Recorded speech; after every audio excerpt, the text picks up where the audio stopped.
بەناوی خوای گەورە سڵاوتان لەبێت بە میوانداریەتی بەڕێز بەهرۆز جەعفەر سەرۆشی ناوەندی مێدیتەرەیانە بۆ توێژینەوەی هەرێمەتی و هەروها خوێنکاری دکتۆرا لە سیاسەتی ئابووری نێودەوڵەتی قسە دەکەین لەسەر پرسی وزە لە هەرێمی کوردستان. سپاس دەکەم بەخێر بێت. بە ڕاستەخۆ بچینە ناو بەرنامەکەەوە قسە بکەین لەسەر ئەو گرفتانەی کە دەشێ بەڕێزت بیان بینی لە پرس و لە دۆسەی وزە لە هەرێمی کوردستان دەکرێنی بەشمارە بۆمانە دیاریکەی. سپاس بۆیەوە ئەمڕۆ سێمین ڕۆژی جەژنی ڕەمەزانی پیرۆزە، جەژنی هەموو لایەکتان پیرۆز بێت، جەژنی کۆمەڵانی خەڵکی کوردستانیش پیرۆز بێت. ڕاستەکەی بابەتێکی هەستیارت هەڵبژاردوو و سپاس بۆ میوانداریەتیە. ومێ دەکەم لەم ماوەی کە ئەم بەرنامەیە هەیەی بتوانین کلیک لەسەر ئەو بابەتە هەستیارە بکەین کە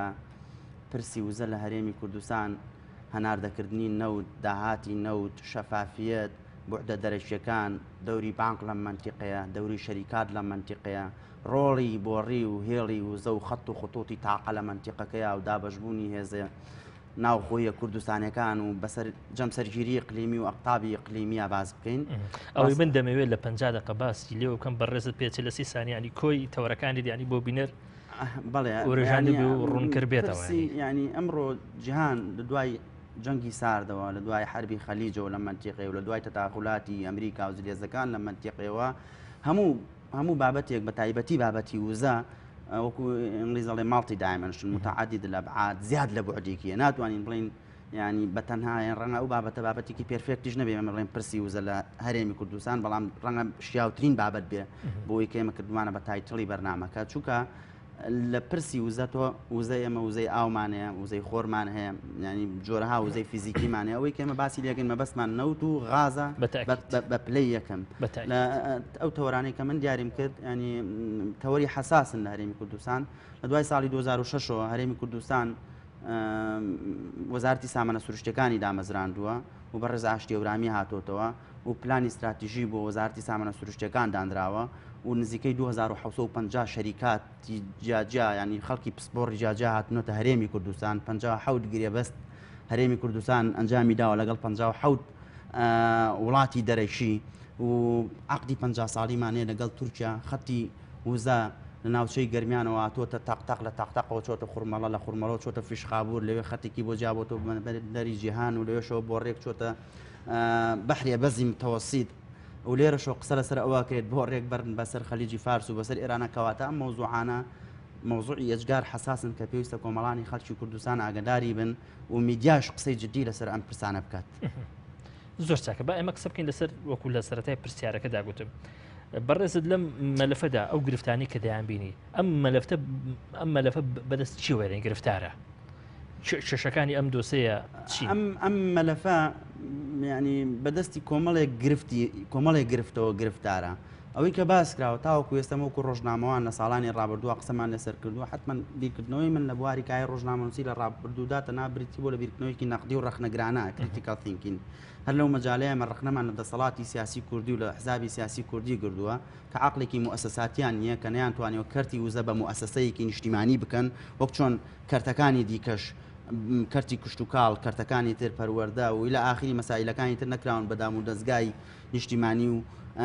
ئەوە بکرێن. لەبەرەوە ئەمە یەکێک لە ئیشکالێتە گەورەکانی بەردەم کەرتی وزە ئەوەیە کە ینی من نزیکەی ئەتوانم بڵێم ماڭانە بۆ نێو ناوەندەی کە دامان مەزراندوە ناوەندی مێدیتریانە بۆ توژنی ڕەمەتی ماڭانە دەیان دیراساتی ئیقلیمی و نێودەوڵەتی کە مەعادە نێودەوڵەتیەکان ناوەندە گەورەکانی دنیا وەکو مەعادی واشنگتۆن، وەکو ئۆکسفۆرد، وەکو سنتەری جەزیرە، وەکو سنتەری عەرەبی بۆ دیراسات، وەکو ناوەندەکانی جوولەکە بۆ ئەمە، وەکو ناوەندە ئێرانیەکان، رووسیا، ئەمانە دیراسات لەسەر هەرێمی کوردستانەکەن و دیراسات لەسەر نەوت و غازی هەرێمی کوردستانەکەن کەچی تا ئێستا هەرێمی کوردستان خۆی کۆمەڵێک کەناڵ و کۆمەڵێک جیزەی هەیە باز لەم پرسیارە ناکات. دیراساتی ئەم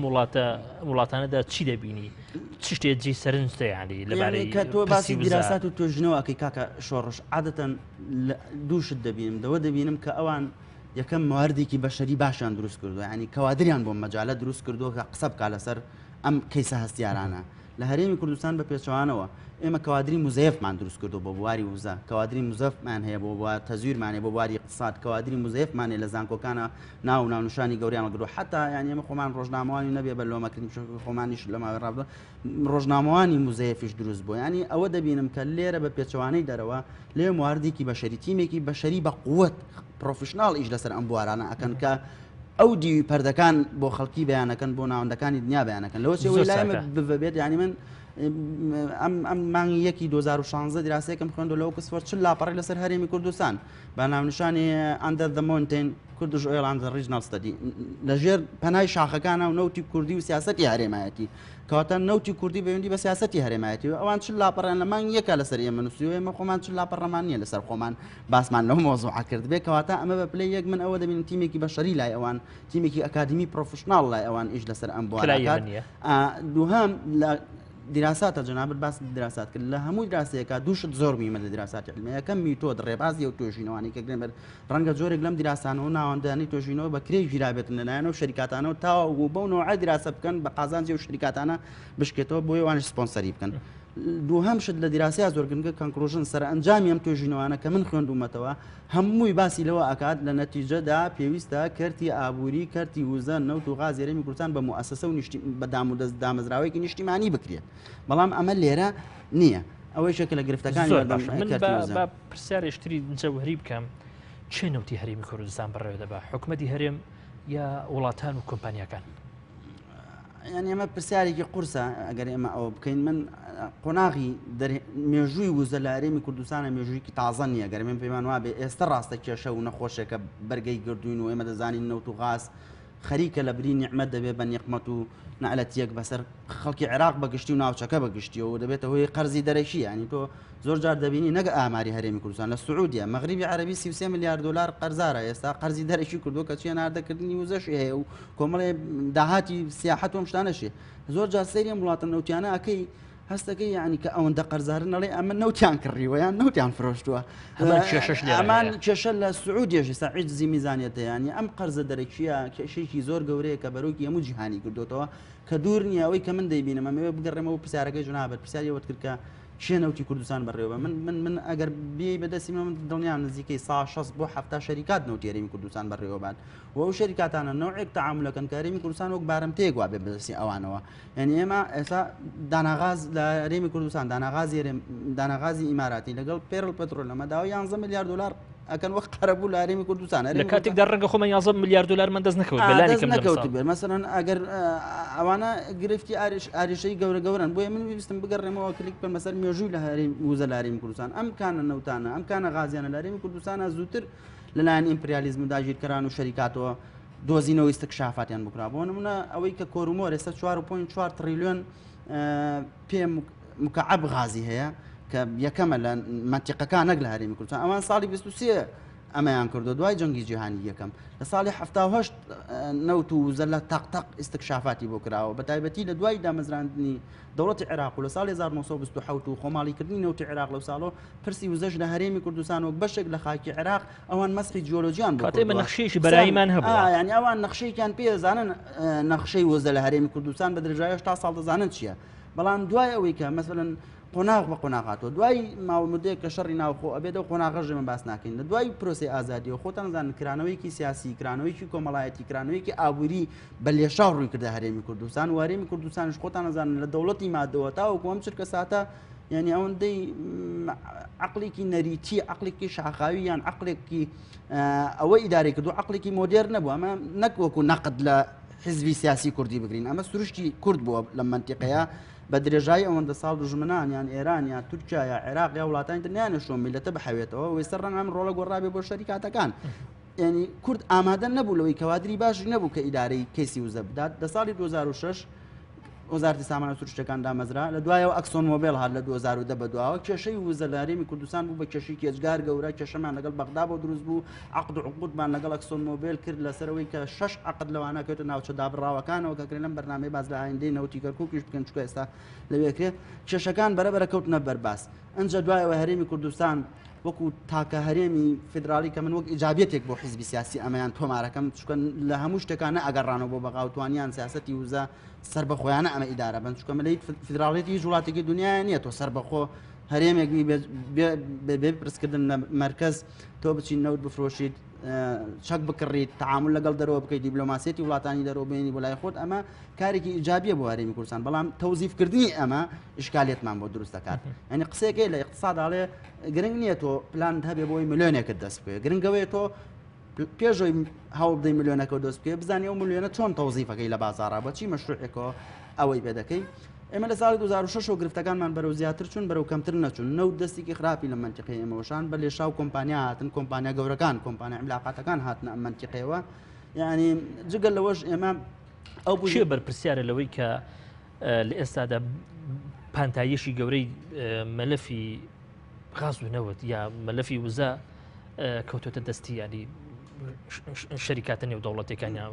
فرەڕەکەزەکان تەسەور ئەەکەم ئێستا لەمە بەرپرسیارە من وایە تەسەور ئەەکەم ئێستا هێدیەدی مەلەفی غاز جابێتەوە لە مەلەفی نەوت ئەو گەمانەی کە باز لە نەوتەکرێ بۆ شاردنەوەی مەلەفی غازەکە ئێستا نەوت بەرەبەرە لە جیهاندا ئەو گرنگی نامێنێ لەبەرەوەی غاز گرنگی زیاتری پیا کردووە لە نەوت چونکە هەموو ئەو کارگە و معامل و مەسانع و فڕۆکە و فڕۆکەوان و کەشتیانە زیاتر ئەتوان ئیش بە غاز بکەن بە پێ بەهۆی ئەو داهێنانە تەکنۆلۆژیانی کە خۆر ئاوا کردوێتی دووهەم غاز کێشەی ژینگەی نیە نەوت کێشەی ژینگەی هەیە سێهەم غاز بە ئاسانی ئەتوانی بڕێکی زۆر لە ماوەیەکی کەما بجۆزیتەوە چوارەم غاز ئەتوانی بۆ کۆمەڵی مەجای دیکە ئیسپادەی لێ بکەی ینی غاز بۆ بە پرۆژەیەکی استراتیژی سیاسی نەوت بۆ پرۆژەیەکی ئابووری کە تۆ باز لە بۆڕی غازەکە ینی باز لە دابەشبوونەکە یعنی ئەم بۆڕێکە دەبێت لە شوێنێکەوە هەر بڕاوکو یاری سودۆکۆ وایە ینی بێ هەر دەرچ کە ئەو بۆ ڕۆژ لە شوێنێکەوە ڕۆ ینی تۆ دەبێت منتیقی دابەش بکەیت بۆ دابەشی بکەیت لەبەرەوەی هێزێک لە منتیقەیە بێت کە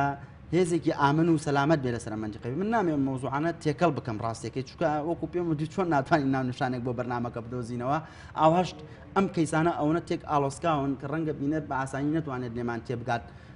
باز لەم پەیزان ئەمەوێت زیاتر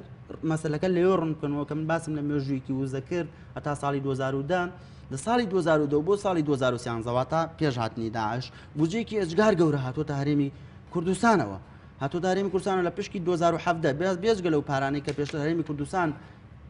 وەری گردون لەویانە مەسەن لە 10 ملیار هاتوۆتە هەرێمی کوردستانەوە لە ساڵی 2010 نزیکی 10 ملیار لە بودجەی 117 هاتوۆتە هەرێمی لە ساڵی 2013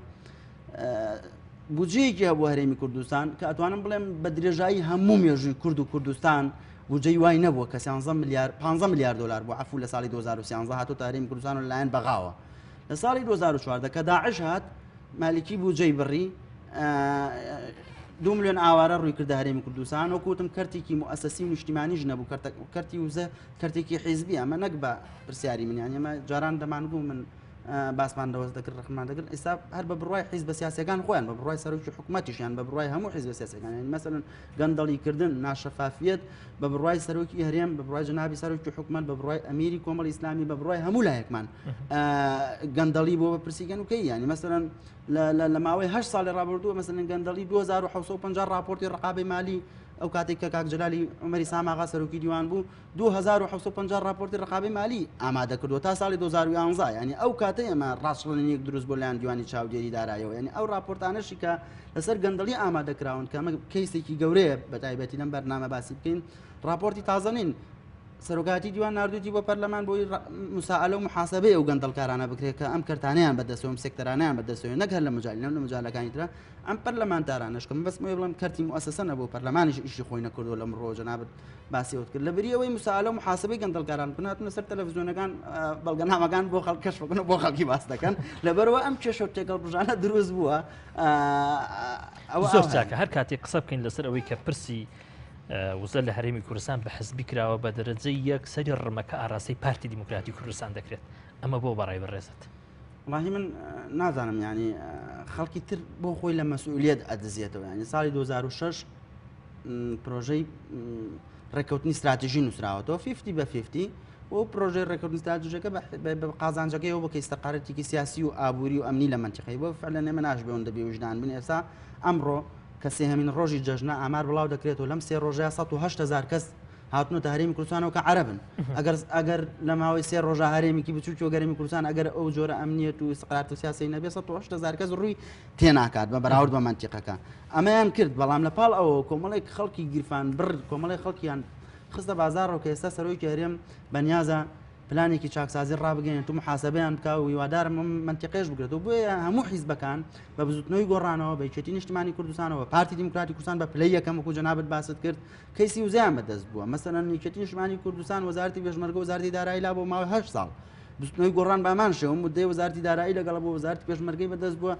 چوونەتە کۆشکی سپی لەگەڵ سەرۆکی هەرێم وەزیری داراییان ناردۆتە تورکیا و توێتی ئاگام لە هەموو شتە لەبەرەوە هەموویانە بەس بەرپرسیارەتی ئەم بەرپرسیارەتە يعني بتنها خصنا سر أستوي حزبيك وخودزين ويتشن لاين يعني لا حزبي سوشياليستوا ولا ميديا كاريك ولا من هو قرب يدان جيم كرد بيلا كومال شت نم خصبيت الروشاهم بكومال خلق وتوا بربرسيار مهتاو كو بارتي ديمقراطي كردستان كا بربرسياري سرشي لهريمي كردستان بويا كرتي وزب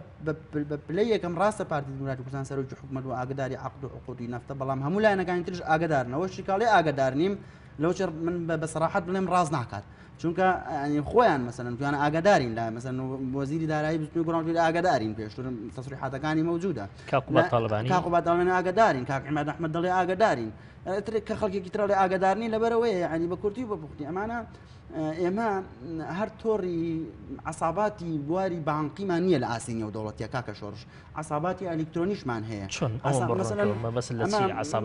ئەوە ئێمە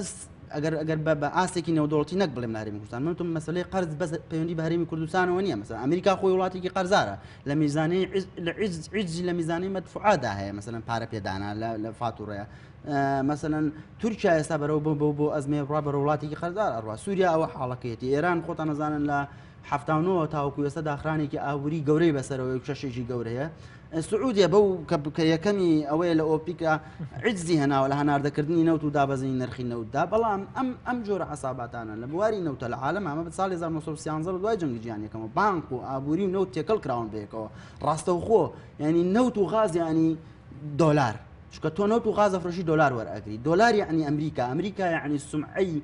زلهێزێک یەکەمی کە تاکە جەمسەری جیهان بەڕێوەبا و هێزێکی کەونیشە نەک زەمینی لە هەموو کەوناوجودی ئێستا سەفینەیەکی ڕەوانە کردو بۆ کەوکەبی مشتری مەسەلەن لە کەونا وجودی هەیە دەوێت 100 ساڵی ترش هەیمانەیە هەبێ بۆیە کە پرسیارکردن لەسەر نەوت و غاز بڤەیەک بووە بۆ ئەوەی ئەم ترسە نەکەوێتە سەر سومعەتی زلهێزەکان لە ناوچەکە و لە مەسلحەتی ئەوان جۆرەها باند و عساباتیان دروست کردو مەسەلەن هەر نەک باسی عساباتی ئەلکترۆنی دروست کرد عساباتی ئیعلامی و دینیشی دروست کرد کاکە شۆڕش لە ڕێگەی ئەم پارەی نەوتەوە خەڵکی ژیراوە مەسەلەن کراوە بە مەلا گروپی ئیسلامی دروست کراوە لە منتیقەکە بۆ ئەوەی نۆکی یەکتری بشکن ئەم هێزە ئیقلیمیانە ئەمە عساباتی دینیە خەڵکەیە گروپی مافیایی دروست کرد و تەلەڤیزیۆنی دروست کرد بە 4 جۆلانە دوو سێ تەلەڤیزیۆن بەڕێوە بەڵام لە پشتی ئەمەوە کۆمەڵێشتی تر هەیە پەلاماری خەڵکەیە ینی ئەمانە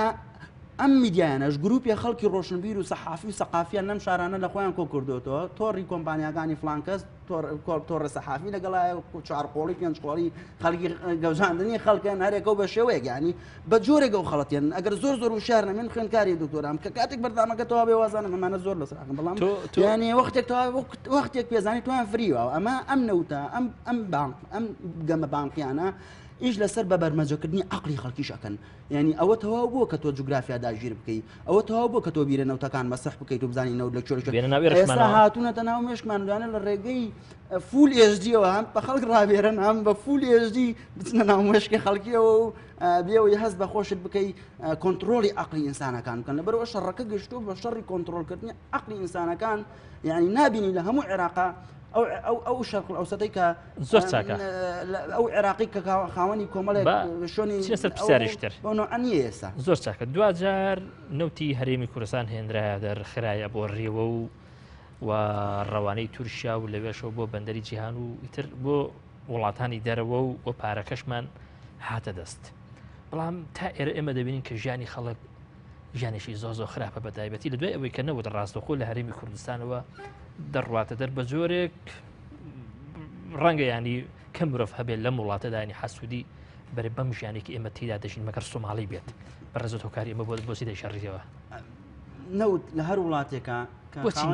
ئەم نیعمەتە لای ئێمە ینی هەمیشە ینی نیقمەت و بەدبەختیە لەبەرەوەی عقلی ئەو خەڵکانی کە ئەم وڵاتانەی شەرقەوسەتیان داگیر کردو زۆر گەورەترە لەو عقلی ئەو خەڵکانی کە یانەیە ئەم وڵاتانە لە شەرقەوسەت تا ڕزگار بکەن و قوتار بکەن. ئەزانی من لە سەرای بەرنامەکە باسم لەوە کرد کە ئێمە پێ بەپی گەشەکردنی سیاسەتی نەوت و غاز لە هەرێمی کوردستانە دەبێت کەوادر دروست بکەین. ئەم حیزبانە کەوادریان دروست نەکردو مەسەن سیاست لە وڵاتە بۆی فلجە لە بەرەوەی کەوادری باش نیە مەسەن خەڵکی کەوادرەکە بۆ خەمی گشتنی ئەگەرنا بۆ خەمە بچووکەکان بۆ خەمە حزبیەکان فعلن کەوادری باشیان هەیە شۆرجان من جیاواز ناکەم لەبینی هیچ حیزبێکە بۆ ڕەخنەگردن من ئینسانێکی بێلایەنم بە معنای کەلیماتم بۆ توێژەرێک قسە دەکەم مەگەر وەک ڕۆژنامە نووسێک و کەوادری سەر بە حیزبەکان بە نەوعێکی تر قسە دەکرد بەڵام واقعەکە لێرە ئەوەی ئەمان نەک کەوادریان بۆ حیزبەکانی خۆیان دروست چ جای کە بدۆن کەوادرێک لە مەجای بانقا لە مەجای ئاسێکی نێودەوڵەتی یعنی کورد لە ئێستادا کێشەی لە دنیادا نەژیانی هەیە لە دنیادا ناژی مەسەلەن تۆ ئینسانێکت پێویستە ئینسانێکی مۆدێرن بزانێ ئەو لەعباتانەی کە لەودی و پەردەکەەوە هەن ڕای پێشە بەڵام هەز ناکەم ستەم لە کورد و لە دەسەڵاتەکەی دەکەی ئەوە تا لە ناو میلەتی کورد و لە ناو سیستەمە سیاسەکەیدا بەڕێزێکی وەکو ئاشتی هەورامی هەیە کە بە ئەندازیاری جوزانم دەرهێنانی نەوت و هەناردەکردی داهاندرێ ئەمە ناتوانین کەیسی نەوت کۆکردنەوەی بەرپرسیارەتی لە ئاستی کەسێکی وەک بەڕێز ئاشتی هەورامیدا من پێم وایە هەڵەیەکی گەورەیە و من لە ئاستی سیاسی و ڕەخنەگرتنی ژنامەنشە هەڵەیەکی گەورەمان کرد لەوەندە ساڵە خۆمان مەشغوڵ کرد بەوەی کە هەموو شتێک بەرەبێنکەوەی چاوی کامێرا لە زوم لەسەر دەسەڵاتی کوردی بکەین لەمە ژوای کرد ئێمە خۆپەروەردەکردنی خۆمانمان لەبیر بچێتەوە ئەوەندەی ئەوان مەشغوڵیان کردین بۆیە ینی من بۆم باس کرد ینی زروفی دووەلی زۆر زروفێکە کاریگەری لەسەر ناوە هەیە تۆ پێشەوەی دەرەوە فەتحکی دەبێ ناوە کەرتی مؤسسەی نیشتیمانی دروست کرد بێ ڕێزی نیشتیمانی دروست کرد بێ ئەنج پلاند هەبێ بۆ دەرەوە ئەوەی کە لە ناوە دەبینی من هەر دیسان دێمەوە سەر دروست نەکردنی کەوادر حیزب هەیە 50 مەسەن یەکێتی نیشتیمانی کوردستان بە پارتی دموکراتی کوردستان ڕەنگە خەڵکی وەک ئاشتی هەورامە ناوێت تۆ بیری لەو کەیسانە بۆ بکاتەوە سیاسەتی وزەی بۆ ئیدارە بدات دیتر هەر چۆنێکە لێکەوتەکانی خەڵک دەیبینێن بڕیار دەدات بەڵام هەتاوەکو ئێستا مؤسسەیەکی نییە بۆ دیراسە لەسەر تاقە کە بیر لەوە ژەگاتەوە نەوتی کەرکووک و منتیقەی بێردە سەر خەلیجی فارس ئەمانە کێشە و ئاریژەی جدین کە تۆ دەبێ بە جدی بیری لێ بکەیتەوە ناکرێت تۆ صاحبی قەزیکی وا جوانی وەکو قەزی کوردی کە 2750 ساڵە تۆ چەوسێنێتەوە ئێستا لە ڕێگەی بۆڕی غاز و نەوتەوە کە سوور بە سوورە زانی تۆ ئەم کەیسە تۆ دەگەێنێ بە دابەژبوون تۆ بگەێنە بە ئاستی کەنارێکی ترسناکە جەمسەرگیری هەرێمایەتیە ساڵی 2006 وەزارەتێک دروستکرا بە ناوی وەزارەتی سامانە سروشتەکان لەسەر ئاستی ژێرخانی وزە ئەم وەزارەتە چی کردووە؟ ئەم وەزارەتە یەکەم شەریکاتی دووەلیە ناوە هەرێمی کوردستان دووهەم هەوڵی داوە هەرێمی کوردستان بگەێنە بە ئیستیقلالێتی ئابووری گەیشتویان نەگەیشتووە خەڵک وەڵامەکەی دەزانێت سێهەم کۆمەڵێک مافیای بواری نەوت بەرهەم هاتووە لە سای ئەم وەزارەت نەک لە سای ئەم وەزارەت و لە سای نەوتی کوردستان و هاتنی بێت تەجربەی و بێ ئاگای خەڵکەوە ئەمە بەرهەماتەوە ڕەنگە ئەمە کەیسێک بێت ئەگەر بەرەبەرە بەزەوە لا بن ڕای حیزبەکان خۆشیان ناتوان ئەمە چارەسەر بکەن کاکە شۆڕش یعنی بەرژەوەندەکەی هێندە گەورەی ئەگەر ئەمانە هەموو کوردیش بکوژن ئەم شەریکاتە دووەلیانە لە ڕەنگە شتێکی ئاسایی بێت بەناو نەوتەکە نەک نەوتەکە غازەکەش ئاوەکەش جیۆپۆلیتیکی منتیقەکەش کەیسەکەش لە سەرچاوی دیکەی وزەکە ئێستا باسی لێوە دەکرێت ئەم خەمە خەمێکی نیشتیمانیە مەسەرەن خەمێکی نیشتیمانیە خەمی کەسێک نییە وەکو بارۆ جەعفەر هاتن سەرم شاشەی پەرلەمانتار بێت یان کەوادری حیزبێک بێت بێ مزایدەی حیزبی بکات و بۆ پەلاماردانی حیزبێکی تر ئەمە بکات نەخێر منم قسانە تەلەڤیزیۆنی زاگرۆزیش بێت و گەلی کوردستانیش بێت تەلەڤیزیۆنێک تر بێ هەروە دەڵێم هەرواش قسە دەکەم بەڵام ئەمە خەمێکی نیشتیمانیە خەمی هەمومانە هەرێمی کوردستان خاوەنی 45 بۆ 6 ملیار بەرمیل یەدەکی نەوتە لە نانچەی گەرمیان کە ناوچەیەکی فرامۆشکراوە شوێنی وەک چەمچەماڵ کارەبا 2 ساعت جارێک ئەبڕێت خاوەنی گەورەترین کانگای غازی و نەوت ئەگەر ئەم وەزارەتە لە ڕووی تیۆریشەوە وەکو ئەگەرێک بالانی کەم بن وەکو پێشکەشکاری بەرنمەیەک باسی کەم ئیتر تۆ چەند نازام لەگەڵ قسەکەم لەگەڵ بۆ چوونەکەم دەبیان بینەر ئەمە شتێکی ترە ئەگەر ئەم وەزارەت توانی بێتی ئێمە لە بەغدا ڕزگارکە لە ڕووی اقتصادی و هەزناکەی بەڵام 2000 ئێمەی داوەتە دەست کۆمەڵێ شەریکات کە وەکو چۆن داعش یا چوزانم کۆمەڵە هێزی دەڕەندە تونی خوێنن ئەمانیش تونی نەوتن ینی ڕزگار بامن لە بەغدا بەڵام دوادار بوونەوە کۆمەڵێ بوون بە بارندەی کۆمەڵە شەریکەی تر خراپتر لە سای ئەم وەزارەتەش و وە کاگاشتی هەورامیش من تەسەوڕ دەکەم ئەمە پرسیارێک بۆ هەموو مرۆڤایەتی تاوابێ یعنی ئەگەر بە دنیادا بگەڕێن ئێستا وڵاتێکی وەکو یۆنان لە قەرزی کێجگار گەورەیە کە وڵاتێکی ڕەسەنە وڵاتێکی ڕەسەنی ئەوروپیە کە دایکی فەلسەفەیە فەلسەفە لێەوە سەری دەرهێناوە یۆنان تاوکو ساڵی 1970 نەگەشتبوو بە دیموکراسیەتی ڕاستەقینە ڕاستە دیموکراسیەتی کۆن لای ئەوانە سەرچاو ناوەکو سیستەمەوە نەگەشتن بە دیموکراسیەت کۆمەڵ وڵاتی دیکەی بەڵام ئیسپانیا هەمان ئەو چێشانیان نییە کە ئێستا ئێمە لە هەرێمی کوردستان وەکو سعودیا وەکو ڤەنزوێلا هەتا خودی وڵاتی گرتوەکانی ئەمریکا کە ڕۆژانە 8 ملیۆن لەوت بەرهەم دەهێنێ ئایا ئەمان هەمان چێشانیان هەیە کە ئێستا تو هەمانە لە هەرێمی کوردستان فەنزوێلا جناب باسی فەنزوێلا بە زیادەوە ئەو کێشەیە کە لە هەرێمی کوردستانە با نمونەی فەنزوێلا بۆ باس بکەم نمونەی فەنزوێلا نمونەیەکی زوار ترسناکە هەمان نمونەیە کە لە ئێکوادۆر هەیە ئەو نمونەیە کە بەشێکی هەرە گرنگی بەرنامەکەی ئێمە لەسەری ڕاوەستاوە کە ترسە لە بانک ترسە لەوەی کە بانقی دووەلی IMF يعني ئێستا کاکە شۆڕژ بانقی فیدرالی سەر بە حکوومەتەکان نیە بە عکسەوە حکوومەتەکان ڕێنوێنی لە بانقی فیدرالی وەرەگرن و ینی سەرکردا هەیە لە ئاستی ئەمریکادا بانک تیرۆری کردو اختیاری کردووە لەبەرەوە هەموو گەمەیەک هەموو جەنگێک لە قازانجی بانقی دووەلیە بۆ چونکە ئەو بانک ئەو وڵاتانی کە شەڕ ئەکەن قەرز لە بانک وەرئەگرن بەڵام هەرێم خەریکی هێنانی بانقی نێودەوڵەتیش ئەمە کەسێکی زۆر خەتەرە من بە چەندین وتار ئاماژەم پێ کردووە خەتەر لەبەری نمونەی زۆرمان لەبەردەستە مەسەڵەن ساڵی 1930 کە دوای جەنگی جیهانی دووەم ئەوەیە ئینگلترا و ئەڵمانیا چوونە جەنگەوە کە بانقی دووەلی بەشێک بوو لە ریسانی ئەم جەنگە ینی IMF کە لە دوای جەنگی جیهانی دووەمە دروست بووە ئەم گەمە بانقیە بەردەوامە مەسەڵەن نمونەی وەکو کۆماری مۆز شیلی ئیکوادۆر بە تەنها تەداخولکردنیانی چینێکی پێڵان چینی کۆربۆکراتیەت تیمێکی پرۆفشناڵن لە بانکدا ئیشیان ئەوەیە ئەو وڵاتانی خاوەنی نەوتن ئیفلیجان بکەن لە ڕووی سیاسی لە ڕووی نەتەوایەتی لە ڕووی ئینسانیەوە مەسەڵەن نمونەمان لەبەرزای نمونەی ئیکوادۆر سێگرێ بەستیان کرد لەگەڵ ئیکوادۆرە کە وڵاتێکی دارستانەکانی ئامازۆن خاوەنی وزەیەکی زۆر بوو نەوتێکی زۆر بوو وڵاتێکی دڵفڕێن بوو دڵڕفێن بوو شتێکی وا بوو لەم سێگرێ بەستە توانیان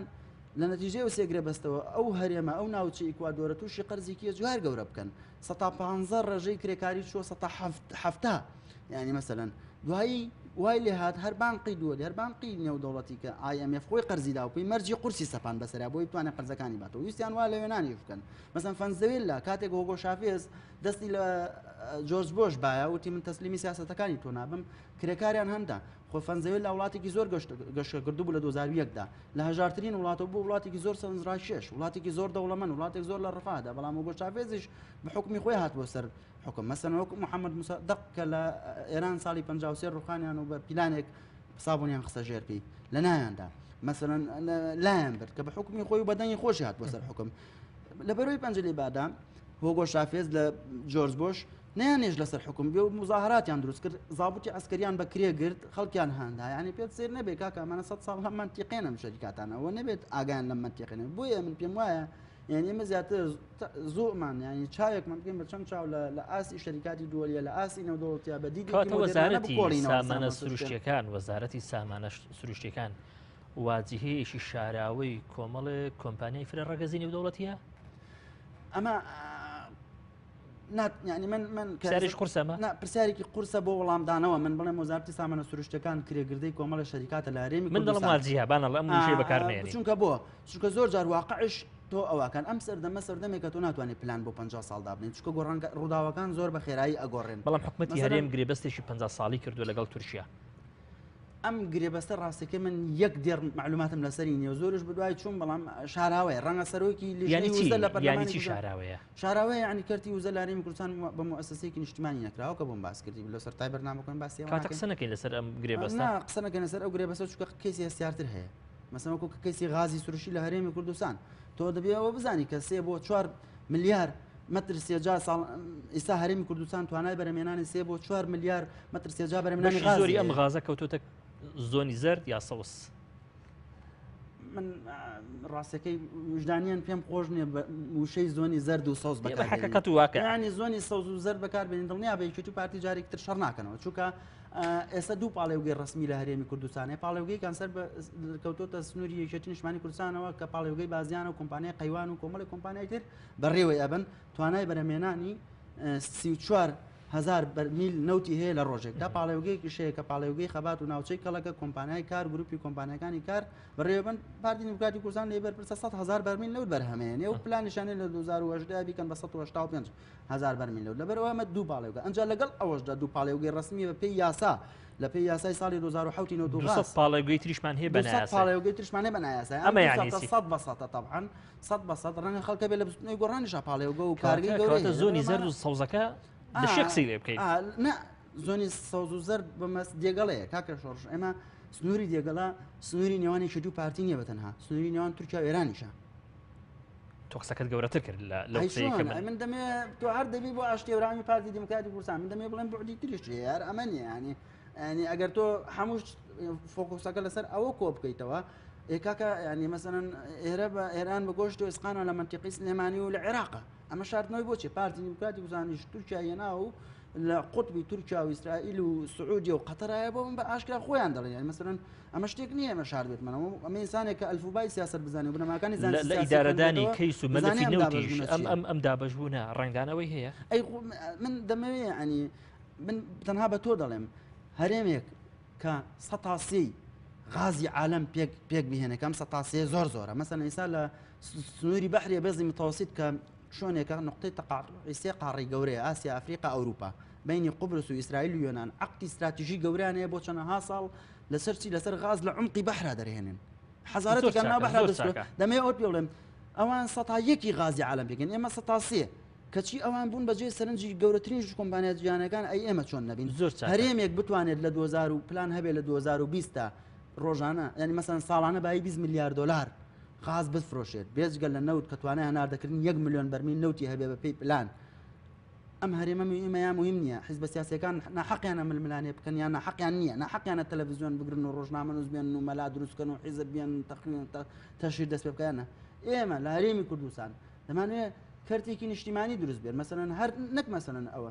نەتیجەی ئەو فەشل لە ئابووری ناوینانم فەشل چونکە خەڵکی تریش زۆر هەیە لە ئاستی ئێمە و حەزارەت بۆ لە منتیقا لە ئێمە زیاتر فەشەلی خواردووە تاهاوێکی باش ڕۆشن هەرێمی کوردستان ئێستا لەبەر ئەوەی هاوکێشە ئەمنیەکان هاوکێشە سیاسیەکان لە ڕۆژاتی ناوەڕاست بەرەو دابەشبوون ئەچن هەرێمی کوردستان دەرفەتی ئەجگار گەورەی لە بەردەمای نابێ ئەم دەرفەتان نەدەزە بەڵام لە بەردەم مەترسی ئەجگار گەورەشدایە نابێ ئەمەشان لەبێ ئێمە وەکو دەسەڵات وەکو حکوومەتی هەرێم خاوەنی دوو پاڵێگوی ڕسمین لە پاڵ ئەم دوو پاڵێگویە 200 پاڵێگوی تری ناڕسمی و ناشەرعی و نایاساییمان هەیە و ئەمە بە بووینەر تەفسیر بکەن یعنی ئەوە لە سەرتا بەرنامەگۆ باسی دەکەن بۆچی مەسوول دەتوانێت ببێ بە خاوەنی پاڵێوگە بە ئاسانی بەڵام حکوومەتی هەرێم تا ئێستا خاوەنی دوو پاڵێگویە بە ڕسمی ئەمە یعنی چی ئەمە یعنی دووشت ئەمە یعنی ئەوەی کە لە سەرتای بەرنامەگۆ چەند جار من ئەوم کرد کەرتی وزە لە هەرێمی کوردستان بە دامەزراوەیی نەکراوە بە دامەزراوەی ینی چی ینی بە یاسا و بە دەستور ئەمە بچێت بە ڕقابە بچێت بەڕێوە بچێت کە بە دامەزراوی نەبوو ینی چی مەسەلەن ئەردۆگان پێمومان نیشانەوتی ئەمە حکوومەتێکی مؤسسیمان ناوێت کە ترس بخارچن مؤسسیم ناوێ ینی چی ینی من خۆم چیم بێ ئەوە ئەکەم ینی پێویست بە پەرلەمانەوە شتانە ناکە من بە نمونەیەکە بۆ باس بکەم لەو هینانە لەو ئەوەی کە جەنابەت باست کەمە چی دەگەێنێ مەسەن ئەو نەوتەی کە بە تەنکەر دەچێتە دەرەوە هەر لە سنووری شێتی نیشتمانی کوردستان و سنووری پارتی دموکراتی کوردستان لە هەموو وڵاتێک کە بە تەنکەر دەچێتە دەرەوە ئەمە نقطەیەکی گەندە هەتا لە ئەمریکای لاتینیش مەسەلەن کێشە لە وڵاتانی ئاسیا ئەم هەنگەندەڵی هەر هەیە ینی ئەمە شتێک نییە بڵین شەرعێت بە گەندەڵیە دێناری کوردستان بەڵام ئەمە شتێکی عالەمی و ئەم نەوتە بۆ بەڵا بەسەر هەمووە ئەو نەوتەی کە بە تەنکەر دەچێتە دەرەوە عادەتەن لە وڵاتان ڕجیستەر ناکرێ ینی تۆمار ناکرێت لە وزارەتی سامانە سروشتەکان ناوتێت ئەوەن دەچێتە دەرەوە بەنسەڵەن ئێستا لە هەرێمی کوردستان بۆ مانگی ئایار بۆ مانگی ڕابردوو 15 میلیۆن بەرمیل و 94271 بەرمیل چۆتە دەرەوە بەڕی بە بۆڕی نەوتی کوردستان بەرەو جەیهان 15 میلیۆن و 94271 بەرمیل کە بەپێی سایتی ڕسمی وەزارەتی سامانە سروشتەکان چۆتە دەرەوە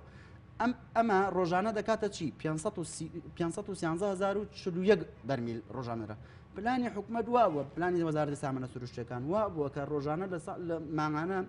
ڕۆژانە لە هەرێمی کوردستان 1 میلیۆن بەرمیل نەوت هەناردە بکە کەچی 513 هزاری ڕەوان دەکردو ئەنجە داهاتی ئەمە کردوێتی بە چەند با 390 میلیۆن دلار و 646 1957 دلار هاتوتە سەر حسابی هەرێمی کوردستان لەم بڕا نزیکەی 76 میلیۆن دلاری بۆ ئەو کۆمپانیانە گواستراوە عقدی بەرهێنانیانەیە کە نەوتیان گواستۆتەوە ڕێگەم بەمەتەواوکەم دراوە بە 6 کۆمپانیان ئەمە مەسەلەیەک نیە گەندڵ من عیج زیێناوە مە بەستمەوە بە سیاسەتی نەوتی لە هەرێمی کوردستان عیج زیێناوە بۆ عیج زیێناوە لەبەرەو کێشانی لەگەڵ بەغامانە لەبەرەو زروفای ئیقلیمی کە ڕووی کردن لەبەر هاتنی داعش مەسەلەن لەبەر فەشەلی کەوادری لەبەر فەشەلی کەوادر کە لە سەرتای بەرنامەکەی باسم کرد لەبەر یەک شتێکی زۆر مهمش لەبەر دابەزینی نرخی نەوت چونکە نەوتت فرۆشتەوە پێشتر بە 120 دلار چۆتە 106 دلار مەسەلەن ئێستا نەوت بۆ بەبست $9 بۆ دەمن بە $9 ناتوانێت ئەمە عێراقیش وای کردو نەک هەرێمی کوردستان زۆر باشە ئەنجا زۆر باشە ململانەی یەقتابی ئەقلیمیش دابەژبوونەکەیە کە ئەتوانێت بەشێک بۆچی دەگوت بۆچی هەمیشە نرخی نەوتی هەرێمی کوردستان لە کاتێکدا جۆری نەوتی هەرێمی کوردستان جۆرێکی باشە بەڵام هەرزانترە لە نەوتی وڵاتانی تر ئەمە بۆ زۆر جار لانیکەم ئەمە ئاشتی هەورامی ئەمە بە خەڵکی هەرێمی کوردستان دەڵێ من ئەم پرسیارەی تۆم لە چەندین باحیس کردووە ئەمە ڕاستە فعلا من ئەم پرسیارەی تۆم لە چەندین باحیسی تورک و فارسیش کردووە کە شارەزان لە مەجای وزۆنەوە و غازی هەرێمی کوردستان شافۆکۆسیان لەسەر ئەم منتیقەیە حتا لە شەریکاتەکانشم پرسیوە ئەوەی کە من ینی حتا ئەو پرۆفسۆرەی کە خۆم هەمە پرسیارم لێ کردووە ئەوان پیان وایە کە وڵاتانی زلهێز بە تایبەتی ئەمریکا و بە تایبەتی تر بەریتانیا نایەنێ هەرێمی کوردستان سەر بەخۆ نەوت بفرۆشێ ڕاستەوخۆ هەرێمی کوردستان نەوت با بەخۆرعاوە ئەیانەوە لە ڕێگەی دەستی دووە لە هەرێمی کوردستانی بکەن ئەتر ئەو دەستی دووە ئەو بۆ ڕێغازەیەکە دەچێت بۆ ئیسرائیل خۆشە ئێستا غاز هەناردە دەکات لە ڕێگەی ئیسرائیلەوە بەحری بێزی متەوەسیت بە خۆرئاوای دەفرۆشی لە ڕێگەی تورکیاوە عەقد دەکەی بە خۆرئاوای دەفرۆشی ئەینێری بۆ ئێران دەینێرێ بۆ گەروی هرمز و دەگەڕێتەوە بۆ خەلیجی عەرەبی و لەو زۆنە ئاویانە دەیفرۆشی یعنی وڵاتانی زلهێز لە منتیقەکە ڕێگە نایەن تۆ ئەم کوپە ئاوە دروست بکەی لە منتیقەیە ببی بە دووەلێکی سناعی کە نەبووی بە سناعی یعنی تۆ وڵاتێکی لەگەڵ ئاسنا تەعامل ناکە ینی تۆ وڵاتێکی ناتوانانی وڵاتێکی بەرهەمهێنبی وڵاتێکی ئیستهلاکیت ناتوانێت کەوادر دروست بکەی بۆ ئەو مەجالە بە تایبەتی لە مەجای پیشەسازی نەوت و غازان مەجای کاربۆهیدراتەکانەکە زۆر باشە باسم کرد زۆر باشە لەبەرەوەی کاتی بەرنامە بەرەو کۆتاییە بە پرسیاری زۆریش ماوەی ڕاستی بێ با قسە لەسەر ئێران بکەین ئێمە بۆ ڕێکمان هەیە بۆ تورکیا بەڵام بۆچی تا ئێستا خاوەنی بۆ ڕێک نین کە لە ڕێگەی خاچی ئێرانەوە نەوتی ئێمە بگەێنێ بە خەلیجی فارس خۆت دەزانی خەلیجی فارس خەلیجێکی جەنجاڵ و پڕ لە بازرگانی نەوتە یانی بۆ یا گرفت چییە گەر ئێمە خاوەنی بۆ ڕێکی نەوتیش بین کە نەوتی ئێمە لە ڕێی خاچی ئێرانەوە بگەێنێ بە بچیان کاکە شۆڕژیان ئەگەڕێتەوە بۆ پێگەی جیۆستراتیژی و پێگەی جیۆپۆلیتیکی تورکیا بتهێو نەتەوێ خۆشە بەیان تورش بێ وەکو کورد دەڵێ تەرمیناڵێکی جیهانیە تۆ ناتوانێت حساب بۆ تورکیانەکەیت یعنی مەسەرەن تورکیا کە لە ساڵی 2002 ئاک پارتی هاتە سەر حکم پلانی ئەوەی داناکە سفر پرۆبلیم یعنی مەسەن زیرۆ پرۆبلیم شەشەی لەگەڵ وڵاتانی دراوسێ تورکیا بوو بۆ تورکیایی کە شەشەی لەگەڵ هەموو وڵاتانی دنیا هەبوو لە 2015 ئەم 2016 هێشتا بەڵام ئێستا هێدیەتی تورکیا دێتەوە ناو معادلەتەکان لەگەڵ رووسیا ڕێک دەکەوێت لەگەڵ ئیسرائیل بە فیکەیەک ئاشبوونەوە تورکیا دەوڵەتە و علاقاتی هەیە کاکە لە سێلاوە بە ئاودانیش هەمان خەریکەمان تەجروبەت دووبارە بکاتەوە بە تایبەتی لەگەڵ وڵاتانی خۆرئاوا ناتوانانی تۆ وڵاتێک بیت حساب بۆ تورکیا نەکەیت من ناڵێم ئەوێ پەکەکەش ناڵێت حتا پێکەکەش ناڵێت ئێمە ناکرێت هەرێمی کوردستان حساب بۆ تورکیا نکات و لەگەڵ تورکیا مەعامل نەکەن بەڵام دەڵێ کەیسی نەوت بە کەیسێکی نیشتیمانی بکرێت خزمەت بە تاکانی کۆمەلگا بکات ئەگەر کورد بۆ هەرێمە بپارێزین بە هەمومان ئەگەر کورد بۆ ڕێشی تری هەبێ لەولاوە لە ئێرانەوە حاڵەتی بارمتەبوونی لەگەڵ تورکیا لەگەڵ هەر لایەنێکی دیکەیانی کەمتر دەکاتەوە نەخێر ڕاکێشانی بۆڕی من بە سەراحەت پێ بڵێم بۆ ئێران سەرکەوتو نابێت بۆ کورد سەرکەوتو نابێت ئەم بۆوان شەشەیان نییە مەسەرەن چۆن بۆڕی نابۆکۆ بۆ سەرکەوتو نەبوو بۆڕی نابۆکۆ لە حوزی قەزوینەوە گواستنەوەی غازی سروشتی بوو لە ناو ڕاستی ئاسیا بوو ناو ڕاستی ئەوروپا 1 میلیارد دلاری تێچوو باشە نزیکەی 3300 کیلۆمەتر درێژەکەی بوو ئەو هەموو کولفێش تێچوو سەرکەوتو نەبوو کە ئەو هەموو تورکیا پشگیری دەکرد ئەوروپا پشگیری دەکرد ئەمریکا پشگیری دەکرد تا ڕادێک ئێرانیش دامی دەکرد بەڵام سەرکەوتو نەبوو لەبەرەوەی کە تۆ زۆر جار شتەکان لە دەستی خۆتان نیە مەسەلەن شتەکان لە دەستی ئەم بەرنامەیان لە دەستی سەرۆک کێرەمیان لە دەستی منان نییە تۆ دەبێت ئەو ڕۆ جیهانی بەڕێوە بچی کە هەیە تۆ دەبێت بچ ناو معادلاتی جیهانیەوە ناو ئەختابی جیهانی سەرکەوتو نابێت لەبەرەوەی یەکەم ئێران خۆی بەرهەمێنەری غازی سروشتیە مەسەلەن ئێران 180 غازی سروشتی لە عالەما ئەو بەرهەمێنێ هي ئەو خاوەنێت یعنی دووهەمی یەدەکی غازی عالەم ئێران تۆ غازی و نەوتی خۆت دەنێر بۆ ئێران چی لێ دەکردن بەڵام لە ڕێگەی تورکیاوە دایرێکە تۆ سەر بەهرێ بێزی متەوەسیت بەڵام وەکو وتم کێشەکە ئەوەیە تۆ بەدەستی دوو نەوت و غاز بە جیهان ئەفرۆشیت ئەمە ئشکالتەکە لێرە ئشکالەتێکی تر لێرەیە ئەو کە باس من کرد لە بەرنامەکەیان کەسی گەندەڵی بەرهەمێناوە ناشەفافێتی بەرهەمێناوە ناشەفافێت لەوەی کە مەسەلەن پەرلەمان کارانیە مەسەلەن فۆکسی سەرکردایەتی سیاسی کورد ئەوەندەی لەسەر داعشە ئەوەندەی لەسەر بەغایە ئەوەندەی لەسەر وێ ها تورکیا لێگردینەوە ها ئەمریکا ئێران هەڕەشەی لەسەر کردین ها ئەمریکا قنسوڵخانەکان هاتن ئەوەندە لەسەر ئەوە نییە کە گەندەڵکاران بن بە دادگا و یان هیچ نەبێ ڕژەی گەندەڵی کامتر زۆر چاک خۆت دەزانی پرسیینەوە لە هەرێمی کوردستان لە نێو لایەنە سیاسیەکان چێشم و قسەی زۆری لەسەرە حتا لە ناو کۆمەڵانی خەڵکی کوردستانیشدا ئێستا ڕێکەوتنێک هەیە لە نێوان بزوتنەوەی گۆڕان و یەکێتی نیشتیمانی کوردستان ئەم ڕێکەوتنە باوەڕدوایە کە جارێکی کە معادلە و نەخشەی وزە لە هەرێمی کوردستان بە زۆرێشتر ڕێک بخاتەوە بە تایبەتی لەگەڵ پارتی دیموکراتی کوردستان کە دەگوتری ئەم پرسێ قوت داوە من لەگەڵ ئەو حیکایەتانە نیم کە زۆر جار باز لەوە دەکەن کە کاکەیشێتی دەبێت جیابێتەوە لە بەرەوەی زۆربەی نەوت و غازەکەوتە منتیقەیشێتی و منتیقە بۆ منتیقەیشێتی کاکە منتیقی و میلەتەیە ینی خۆت من و تۆ من 19 ساڵ کەوادری شێتی قوربانیشم ماوە بەڵام منتیقەیشێتی نییە کاکە بۆ بەڵام واقعەکە شتیشتر دەڵێ کاگە دەبێت بڵێ منتیقەی ئێران نەک بڵێ منتیقەیشێتی بۆ هەولێر و دۆکش دەبێت بڵێ منتیقەی تورکیا نەک منتیقی ئەوە مەسەڵەن بەدەستی خۆتنی کاکە 400 کۆمپانیا 400 شەریکە 400 منەظەمە ئیش لەسەر کەرکووکەکەن کە تورکین مثلا کەرکووک کوردستانی یان نا بە بڕۆی هەموو تاشێکی کوردی کوردستانی بەڵام بەدەست ئەو شەریکاتانەوەیە نسبەتی کورد بەرەو سەتاسی و بەرەو خواردتر ئەچێ ئەمە ئەوەیە ینی بەدەستی تۆ نییە بۆیە دەتوێت و حقەتەکە باس بکەیت لەگەڵ ئەو حکایەتە نیم کە زۆرترین نەوت و غاز دەکەوێتە سنووری ئەم لاوەیان ئەو لاوە لەگەڵ ئەوەم کە ڕێکەوتن لەگەڵ گۆڕان بێ لەیان لەگەڵ یەکێتی بیان لەگەڵ پارتی بە شتێکی زۆر چاکە بەڵام تێکەوتن لەگەڵ یەکتریە بە شەردان و بە چۆنەڵی پەلاماردانی یەکتریان ڕێکەوتنی من و تۆ لەسەر ئەساسی ئەوەی کە دژی ئەلف و با لەسەر ئەساسی و دژی جیم بن ئەمە ڕێکەوتنێکە هەر لە ئێستەوە فەشەلیاناوە چکە تۆ دەبێت ڕێک بکەی بۆ ئەوەی کە کەوادر بۆ خۆت دروست بکەیت کە بیر لە سیاسەتێکی تەن دروست بکەیتەوە نەک ڕێک بکەی لەگەڵ ئەوەی کە ئەو شەڕی ناوخۆی دروست بکەی کە لە 64 تاوەکو ئێستا ئێمە ئاسەوارەکەی دەبینین و مێژوو گەواهیەمان بۆدا و مێژووی سپاتی کردو ئێمە تا شەڕی ناوخۆمان کردو کارەساتی مرۆیی و خەڵک زەرری زۆر باشە تا پێکەوە بووین لە ناوەندەکانی جیهاندا لە کۆشکی سپیا پێشوازی کراوین لەبەر ئەوە ئەمە واقعێکە دەبێت هەموماندانی پێ زۆر باشە قسەمان لەسەر وەزارەتی نەوت کرد بەڵام پرسیارم مابوو لەسەر وەزارەتی سامانە سروشتەکان پرسیاری ئەوەی کە ئەم وەزارەتە کە توانی نەوتی هەرێمی کوردستان دەربێنێ و بینێرە بۆ وڵاتانی دەرەوە بۆچی نەیتوانی کەوادر دروست بکە یان لە ئەسڵدا نەویستوە کەوادر دروستکە لەبەرەوەی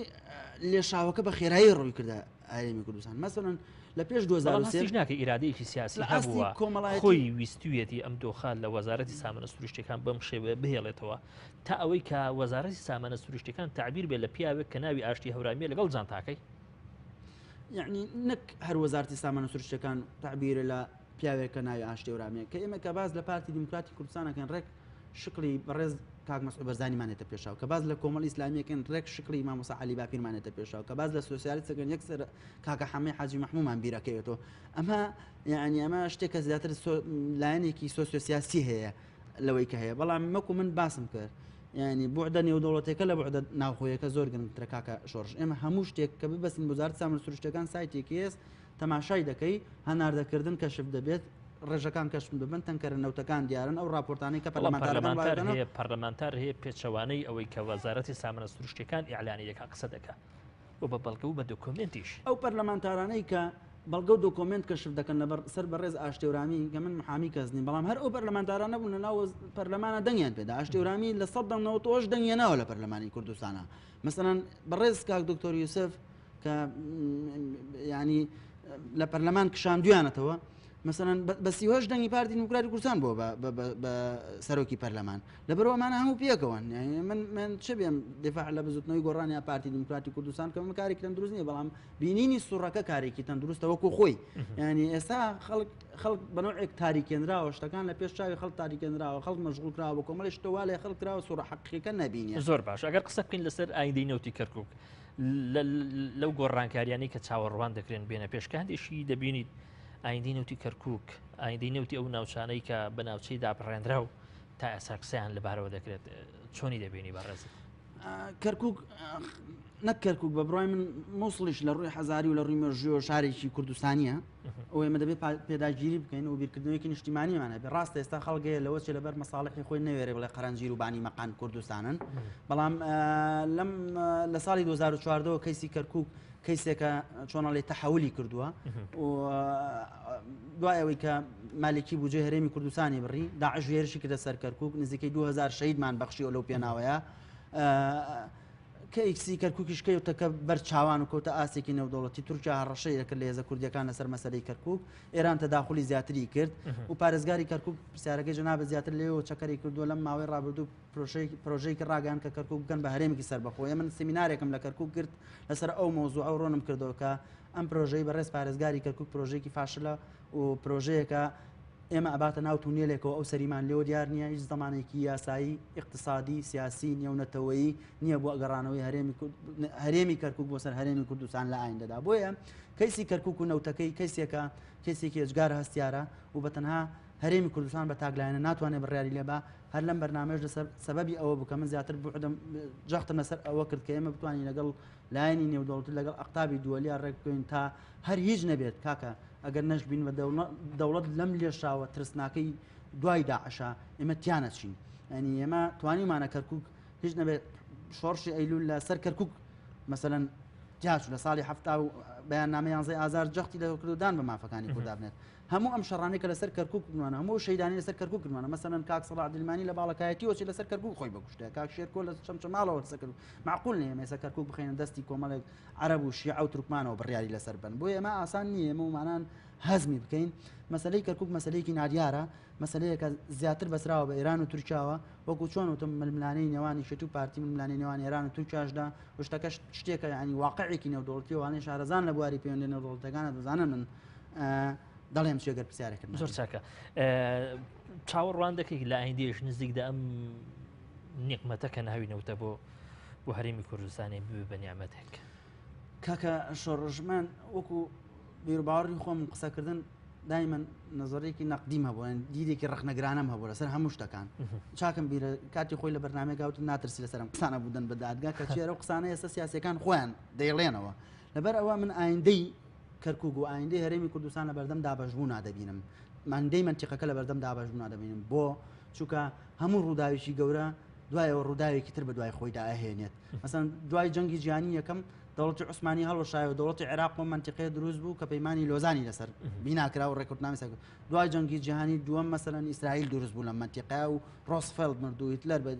کوژرا و نەما و کۆمەڵە گۆڕانکار دوای حربی سارد و حربی خەلیج هاتنی ئەمریکا بۆ منتیقەی دەست پێ کرد و بەهای دۆلار بەرز بووەوە دوای تیرۆریزم و 11 سپتەمبەر داگیرکردنی عێراق و یان ڕزگارکردنی عێراق و ئەفغانستان و شەڕ لەم منتیقەیە دەست پێ کرد ئەی دوای داعش چی دەبێت ئەی دوای پرۆسەی نەوت و غاز و ڕاکێشانی بۆ ڕی نەوت و غاز بۆ سەر بەحریە بێزی متەوەسط و مشکلە لەسەر حوزەی قەزوین و دابشکردنی ئەم منتیقەی ڕۆژهەڵاتی ناوەڕاست و منتیقەی بولقانەشی دەبێت ڕای من